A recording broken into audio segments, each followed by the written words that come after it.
JDM 嘅神車之一 GT-R， 真車就冇啦。今日講下模型車，呢部係 Auto Art 出品嘅1:18 Nismo R34 GT-R Z-Twin。呢一代嘅 GT-R 其實出過好多唔同版本，又有咩 M-Spec 啊、V-Spec。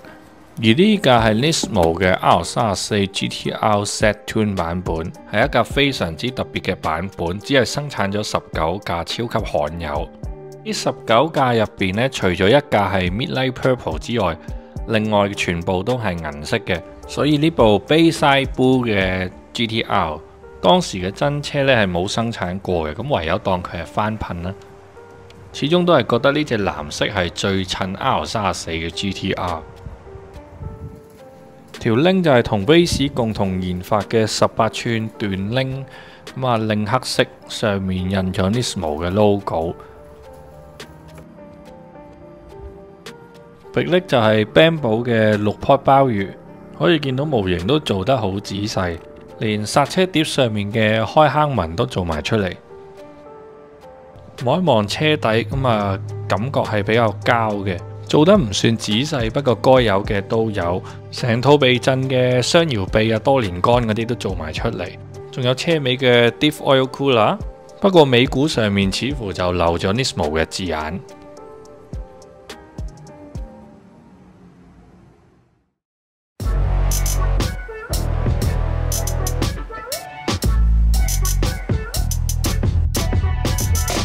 層次分明嘅車頭大燈，連燈膽都做埋出嚟。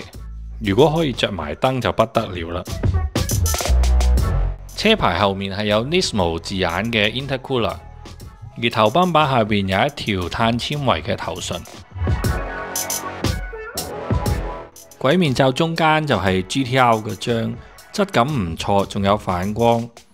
成架車嘅設計造型係比較偏向方正嘅，俾人一種硬朗霸氣嘅感覺，特別係佢個開窿頭冚。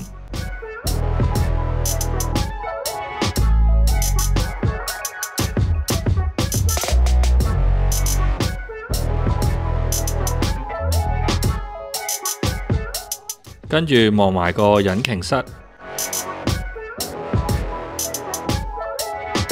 基本上所有嘢係跟足真車去做，亦都做得非常之細緻。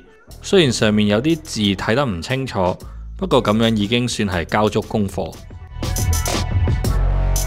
望下呢條超級粗壯嘅頂巴，唔講真係以為佢係金屬，真係做得好精緻。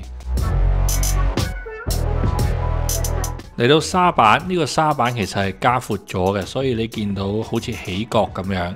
下邊紅色 GT 章代表有 turbo， 藍色就係冇 turbo。喺呢個角度就更加明顯見到沙板係加闊咗。跟住先黐線啊，望下個內籠。如果用 720P 睇，根本就係真車。真車嘅話，所有紅色嘅位置都係 Alcantara。門邊嘅飾條印有 Nismo 字樣嘅地氈，幾個金屬腳踏。Nismo 白色底嘅標板，紅黑色嘅胎盤，睇下安全帶上面咁細緻嘅紋路，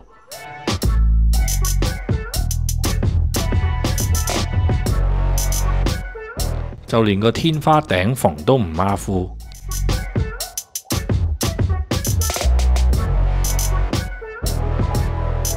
而去到後沙板呢度有一條輪眉啊，咁就係配合翻加闊咗嘅頭沙板。GT-R 呢對4元燈就好似寶馬嗰兩撇鬚咁有代表性。由第2代開始 ，GT-R 已經係4元燈，呢個傳統一路延續到依家嘅 R35。開埋個尾箱睇下。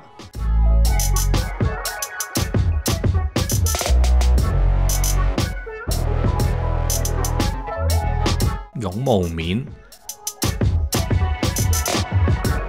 Auto Art 咧，以前就出過唔少嘅合金車，不過而家嘅車款幾乎全部都係塑膠車。